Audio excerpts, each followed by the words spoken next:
I had to, I had to say.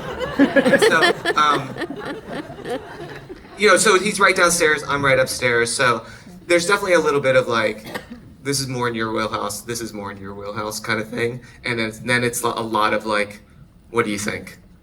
And then it's a lot of like, no, you should probably change that.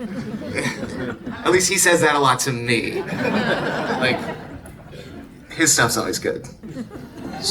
So For All Mankind is science fiction, but it's just only a day or two in the future, really. It's very close to us. It's actually in the past, really, because it's sort of. Yeah, so because it starts in '69. In '69, and at this point, if I'm not mistaken, I think we're going to be caught up going into this next season to today. Anyway, you're on Mars now. We're on Mars now. Well, by the way, we've been on Mars since 2012, so let's get with it. Which we probably should have been, but that's another story.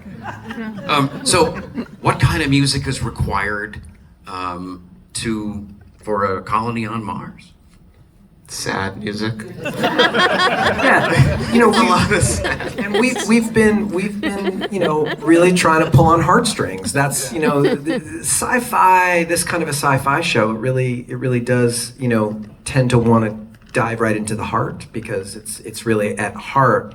It's more of a drama than it is like telling the story of something science fiction. Yes, but it's more of an alternative reality show as opposed to it's a lot of like the world that we didn't get. Yeah, and so there's always a sense of like you're kind of reaching for an unachievable thing constantly, and we didn't get that world. So it's like all of that sort of layers into what the feel is. But what Jeff was saying is true. At the heart of it, the show's a drama, and it's about people.